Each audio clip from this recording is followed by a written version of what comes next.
Good morning. This is our morning inspiration, Friday edition. Our Bible verse morning inspiration will come from Matthew chapter 7, verses 24 to 27. And it says, everyone who hears my teaching and applies it to his life can be compared to a wise man who built his house on an unshakable foundation.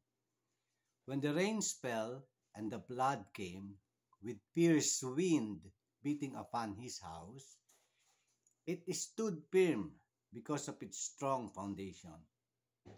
But everyone who hears my teaching and does not apply it to his life can be compared to a foolish man who built his house on sand.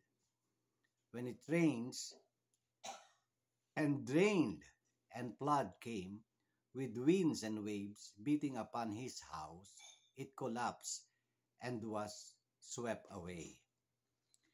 Yan po ang ating Bible morning inspiration. Again, sa Matthew chapter 7 verses 24 to 27. Uh, as we have already being said in so many edition of our word of inspiration, in the early morning when we wake up, we face a lot of trials and challenges that somehow uh, put us in the state of hopelessness, and it it get away our inspiration, our motivation to start this early morning. That is why it is very important to start the day first and foremost going into the presence of God. As we have said in so many podcasts, that the family is the basic institution that was first assigned by the Lord. The family is also the backbone and the foundation of a strong society. Kaya po napakahalaga ng sa bawat umaga natin na we turn on the Lord at once, para po kasi po ang daming mga forces that trying to destroy us, not only us as an individual but entirely as a family. The devil has a lot of schemes that destroy, kill, and steal the joy of us individually and as a family. Kaya po today, ang sinasabi po ng Panginoon na at sinasabi din po natin na mas magandang sa umaga pa lamang we will be so inspired, so motivated na po to win the day despite of the so many problems that when we open our eyes, papasok na po sa isipan natin yan, and it will destroy the start of our good morning. No po. Kaya po napaka-importante na tayo ay naninindigan at nananampalataya sa ating Panginoong Jesus. And how do we do that? If we come to the Lord in the early morning without knowing who the Lord is, di po ba? Na para lang tayong nagsasalita, parang a ritual yung nangyayari, a ritual kind of prayer, no po, pero hindi natin alam talaga kung ano yung Panginoon at magagawa ng Panginoon sa ating buhay. No, kadalasan po ang pagkilala natin sa Panginoon ay yung nakagisnan lang natin. Pero hindi lamang po yun. God is a big God. Kaya it is very important to realize that we have to know the Lord. No po, na dapat makilala po natin ng lubusan ang ating Panginoon personally on a personal level. Hindi po siya apart from us o hindi po siya malayo sa atin, kundi He is very near us. And we could call Him any moment, anywhere. No po, nandyan po siya at sasagot sa ating panalangin. So to be able to do this, kailangan po meron tayong malalim na pakikipag-ugnayan at kaalaman tungkol sa ating Panginoong Hesus. At sinasabi po na we can do this by keep on reading and reading the Word of God. Kung hindi po natin alam yung mga promises ng ating Panginoon sa ating buhay at ang magnificent plan niya po, yung actual higher purpose ng ating buhay, ay mangangapa po tayo sa ating pamumuhay. Mangangapa tayo everyday. Hindi natin alam kung anong gagawin natin at kung ano ang una nating haharapin at saan tayo kukuha ng lakas to face that. Kaya po napaka-importante ng sinasabi natin na ito, katulad po nitong morning inspirations, the actual aim of this is to inspire every listener from the Word of God, especially when we wake up in the morning. Ang sinabi po ng ating, now, when we read the Word of God, nagkakaroon po siya ng kapangyarihan pagka nananampalataya tayo sa binabasa natin. And since these are the Word of God, and we keep on reading it, it creates some kind of empowerment. Nagkakaroon po siya ng kapangyarihan sa ating buhay. Habang binabasa natin siya ng binabasa, nagkakaroon po siya ng buhay sa atin. And with that, we could draw our inspiration on a very single day. So dapat po nagbabasa tayo ng salita ng Diyos. At bago tayo lumapit sa Panginoon, mas importante kilala natin siya on a personal level. Para po with confidence na alam natin na pinapakinggan tayo ng Panginoon because we keep on reading His Word. At yung pong kapangyarihan ng salita ng Diyos ay mamamahay sa ating kalooban. And paglapit po natin sa Panginoon ay alam natin at kilala natin ang Diyos na sinasamba natin sa Espiritu at katotohanan. At ang ating pong Bible verse na sinabi ay naglalaman ng pagbabasa at kaalaman tungkol sa mga salita ng Diyos. Sabi po dito, everyone who hears my teaching and applies it to his life can be compared to a wise man who built his house on an unshakable foundation. So, yun po yun. Habang binabasa natin ang mga salita ng Diyos, no po, at ito ay nagkakaroon ng empowerment sa atin. Ine-empower po niya tayo. At dapat po, yung binabasa natin ay iginagawa natin, isinasagawa natin ang bawat nababasa natin. Ibig po sabihin, we abide, we should obey on the words of God that we are reading. At katulad po nitong Bible inspiration natin every morning, dapat po ina-apply po natin ito at ginagamit natin sa pang-araw-araw na pamumuhay natin, especially in the early morning of our lives, na talaga din po nag-uumpisa yung laban natin na ang daming pangyayari that tries to destroy our motivation in the morning when we wake up. So, sabi po ng binasa natin, we should apply sa pamumuhay natin ang mga salita na nababasa natin sa ating sa banal na aklat, sa Bible po. Because these are the words of God.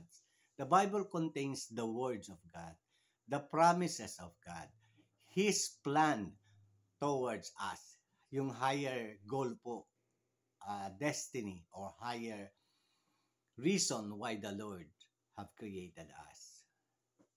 Ano po? Diyan po natin mababasa yan. Yan po. Para malaman natin kung ano ba talaga. Kung ano ba yung mga kapangyarihan na nasa atin na. At ano yung mga biyaya na nasa atin na. At ano yung mga wisdom and knowledge na nasa atin. Ang sabi pa po ng salita ng Diyos ay, my people are being destroyed because of lack of knowledge. Pag lack of knowledge dahil hindi nagbabasa ng salita o nagbabasa pero hindi isinasagawa. No po. Dapat po yung pagbabasa natin ng salita ng Diyos dahil may kapangyarihan to. Tsak po yan. Automatically, tinutulak tayo niyan to follow what we have read. Dahil alam po, dahil may kapangyarihan siya, that passes all understanding. No po. At dire-diretso po yan sa bone marrow natin. At tinatouch niya po ang inner man natin to be able to do and to obey what God wants us to do in our lives. Dito din po sa mga salita ng Diyos ay nakapaloob din yung tinuturuan niya tayo na the Lord teaches us how to face the battles of our lives. Meron pong mga pamamaraan dito ang Panginoon na sinasabi sa salita ng Diyos para ang ating mga kamay at ang ating mga paa, ang ating total human being, we're being feeded with how we could destroy the works of the devil in our life, especially in the morning. So sabi po, sa pamamagitan ng salita ng Diyos ay para po tayong nagtatayo ng isang bahay. No po? At ina-apply natin ang lahat ng sinasabi ng Diyos sa ating buhay. At siya po yung nagiging strong foundation. Yung pagbabasa at pagsunod, siya po yung nagtatayo ng strong foundation sa ating sarili, individually, and most especially sa ating pamilya. In the morning pa po, paggising natin sa umaga, all family concerns kadalasan ang kinakaharap natin. So, para po magkaroon tayo ng strong foundation, dapat po nagsimula tayo sa pagkilala sa ating Panginoon, Hesus Kristo. And He will give us a strong foundation, a strong family to face all the attack of the devil. So, ano po ba yung foundation na sinasabi natin? Ano po ba yung foundation? Sa Bible po, matatagpuan po natin ang mga subject matter na ito na lahat po ng kakailanganan natin nasa Bible at nandoon po lahat yun. Wala pong kulang ang Bible. Sapat po siya upang mapatatag ang foundation ng ating pananampalataya sa Panginoon so that it would create so much power in us every time we face difficulties in our lives. So ano po ba yung mga nababasa natin sa Bible? Ito po yung strong foundation ng ating pananampalataya. Sa Bible po, definitely, number 1, it will build up our faith in God. Yun po yung tatawagin natin every morning. So, we should build a relationship with God. At pagka po nagbasa tayo ng Bible, ang unang-unang niya pong ginagawa ay ibinibuild up niya yung ating pananampalataya. Halos ang kabuuan ng Bible po at even ang lahat ng Bible characters and heroes of the Bible nagre-represent po ng faith in God. Kaya po habang ito ay binabasa natin at patuloy na ninanamnam at ina-apply natin sa ating buhay, it creates a power for us. Ito po, may certain power of us na hindi kayang gupuin ng anumang pagsubok, ng kahit anumang kakaharapin natin sa umagang ito. We will win it, whatever it is that we have in this day. Ito po. So ano pa po ang nilalaman ng Bible? Sa Bible po, ito po ay isa pang nilalaman ng Bible, yung love po. Love. Pagmamahal. Actually po lahat ng nakapaloob dito, even the death of Christ was the above reason and the ultimate reason of why He died on the cross is because of love. Ano po? So, matatagpuan po natin yan dito. Yung faith nga po, love, peace, understanding, loyalty, unity, respect, hardworking, management skill, or good stewardship of all the blessings that the Lord had given us. At Ang isa pa rin po yung how to battle all the attack of the devil. So napakahalaga po ito. Lahat po ito matatagpuan natin sa Bible. So everything that we need to be able to win a single day and in total our life to be to win it, natatagpuan po at sinasabi po yan ng Biblia. Kaya napaka-importante po na yung ating pamilya, kasi po sa umaga, yung pamilya natin is facing yung po mga anak, meron ding laban na hinaharap early in the morning, yung pong asawa natin. Every part of the family is facing their own battles. Ano po? On a single day. So dapat po, yung buong pamilya ay talagang nakaangkla sa pananampalataya sa Panginoon. Dapat po ay yung faith natin, dala-dala natin sa bawat sandali ng ating buhay sa isang araw. That includes every member of the family. To be able to withstand and win the attacks of the devil. Yung pong mga challenges, trials that tries to sap us of all our energy. Ano po? So, napakahalaga po yun. Kasi daw po, ang sabi dito, pagka daw po tayo ay nagbabasa ng mga salita ng Diyos at sinasagawa po natin ito, para daw po tayong nagbi-build ng house with a strong foundation. At yung strong foundation po ng bawat isang individual or let's say buong member of the family, dapat po para maging strong yan, ay dapat po merong faith, love, peace, understanding, loyalty, unity, respect, hardworking, management, or good stewardship abilities. Lahat po yan matatagpuan natin sa Bible. Lahat po yan tinuturo niya yung kung ano yung pamamaraan na yun. Yung mga aspeto ng buhay na to, na mga aspeto na to in building a strong family foundation. Kaya po, I am not just talking sa isang individual na nakikinig ngayon every morning, kundi I am talking to the entire family. Yan po. Dapat po, every part of the family is strong in faith and in knowing our Lord personally para po makaharap ng bawat isa sa atin, every member of the family, at yung ating pakikipaglaban sa pang-araw-araw nating kinakaharap as a family na po, that makes a strong foundation ng buong pamilya, hindi lamang ng isa sa membro ng pamilyang ito na nakikinig sa akin sa mga oras na ito. Ang sabi po sa ating research, there are 7 key steps to forming a good and strong foundation.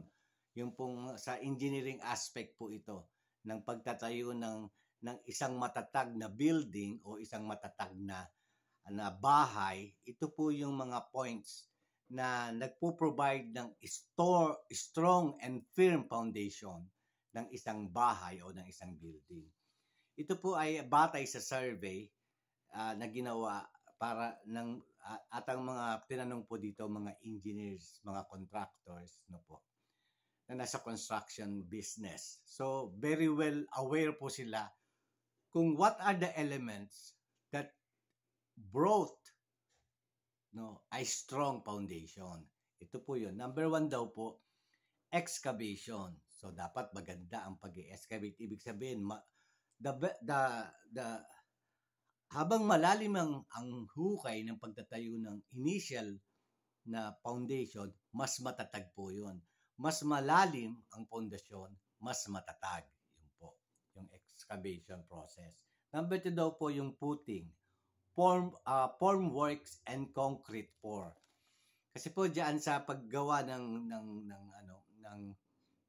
foundation ng anumang bahay, una po yan dapat daw po malalim. Tapos bago ilagay yung unang hollow block o anumang mga bagay, meron po siyang mga tinatawag na formworks, may mga bakal-bakal po yan, no, para po kumapit ang bawat patong ng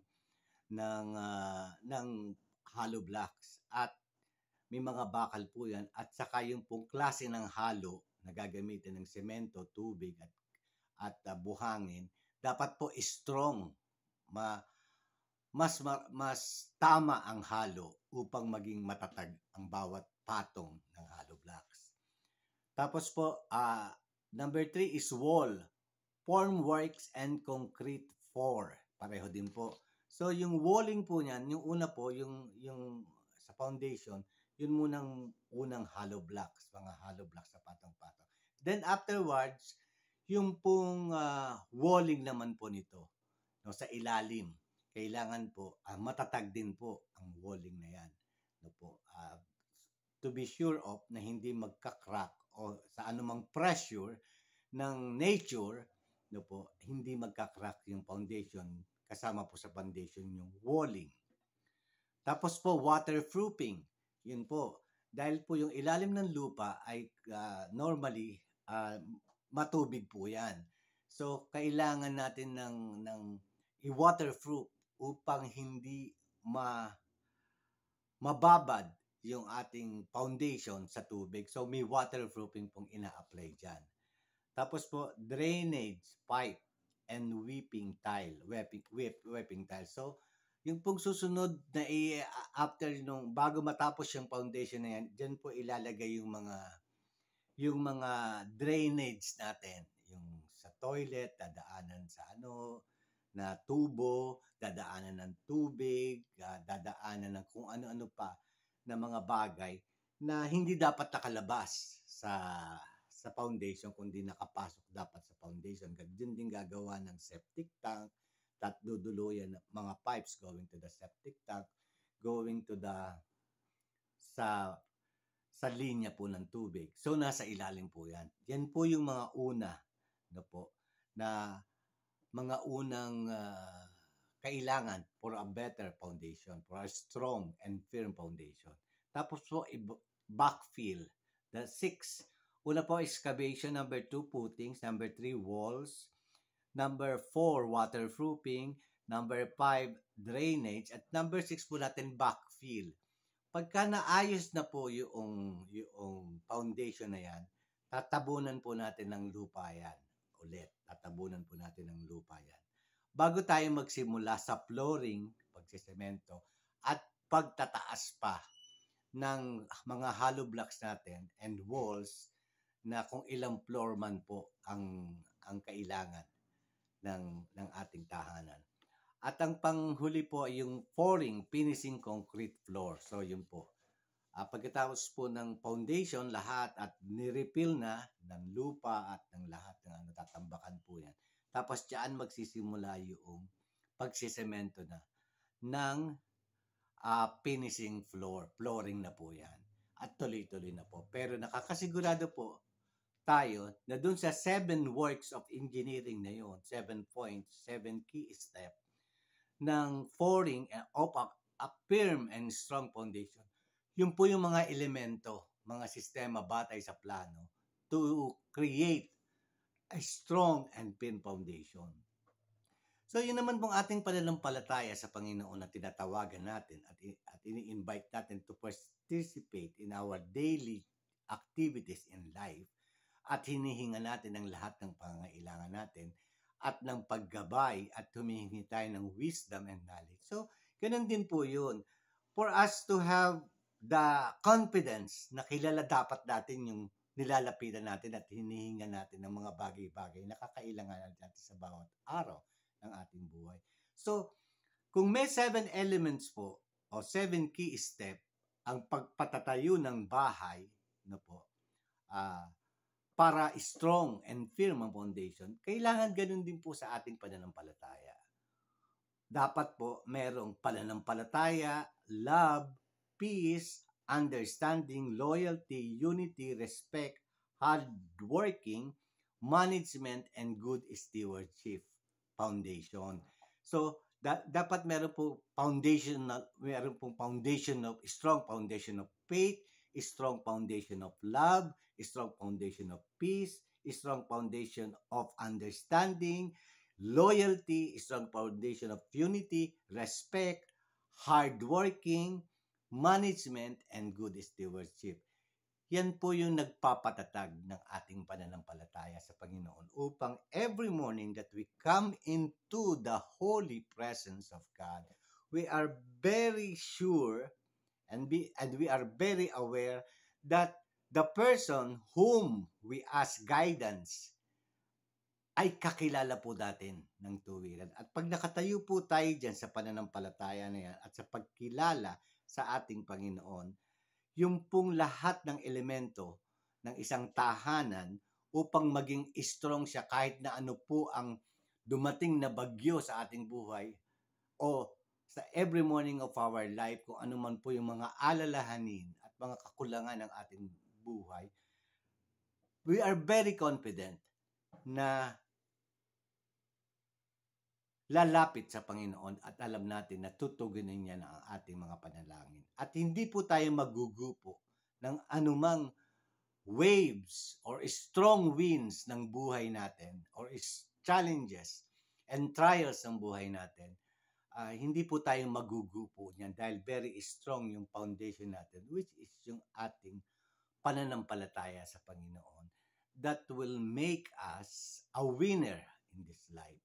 Remember po na everything ay napanalunan na ng Panginoon 2,000 years ago. Sa lahat ng hirap na kinaharap ng ating Panginoon, it is nothing compare sa mga paghihirap natin ngayon. Kasi po yung paghihirap ng Diyos, ng ating Panginoong Hesukristo, it cost Him His life to save us. So po, wala na po makakagawa nun. Wala na po makakagawa nun. Kaya, yung ating tinatawagan na si Panginoong Hesukristo ay strong yung foundation niya kasi po, He even gave His life to us. For us, actually, for us. No po, para sa atin po, kaya po siya namatay sa krus. Kaya kung pagmamahal po o strong foundation ng taong lalapitan natin, hindi po ito tao, Diyos po ito na nagpakamatay para sa atin. So, nandun po yung confidence na namatay si Kristo para sa akin, para ibigay sa akin lahat. Nung mga panahon na yun, Jesus was in human form. Kaya po, lahat ng problema natin, nadaanan niya. Wala po tayong problema na hindi niya nadaanan. Pero hindi po siya nagupo. Yung ultimate purpose niya sa buhay, yung mamatay siya sa krus at isave po tayo. He served the purpose ko, na panalunan niya po yun. Kaya lahat po ng ating mga problema na kinakaharap ay nadaanan po ng Panginoon. That's why He understand our needs. No po? Kaya po, kung yung buhay niya, binigay niya sa atin, ano pa yung mga bagay na hihingin natin sa Kanya na hindi niya ibibigay? Where in fact, He has given us His life. No po? So wala nang mas mahalaga pa na pangangailangan natin na hindi niya mabibigay dahil ipinagkaloob niya po ang kanyang buhay para sa atin. Napanalunan niya na before ang lahat ng dinadaanan natin, this was mga attacks ng kalaban. So we are a winner also because He was a winner. Because He died and after 3 days, po, nabuhay namang muli at umakyat muli sa Ama, sa Diyos Ama, sa kalangitan. Kaya po, to know more about the beauty of God, the promises of God, the blessing of God, and to create a strong faith individually in God and as a whole, as a family, na lahat po ng miyembro ng pamilya ay umaharap sa pang-araw-araw na struggle. No po? Yung pong ating pananampalataya at pagkakilala sa Panginoon ay strong foundation that kahit anuman po ang dumating sa ating buhay, alam natin na we could stand still. No po? Dahil nakaangkla po ang ating buhay at pananampalataya kay Hesukristo na nagbigay ng kanyang buhay para sa atin. Maraming salamat po for the day at I hope you were inspired. So maganda po sana na every part of the family, member of the family, could be together in listening sa ating pong morning inspiration para po ang buong pamilya na may kinakaharap ang bawat isa na kanya-kanyang struggles in life ay ma-inspire po na nakilalanin ng ating Diyos. Maraming salamat po. Good morning po.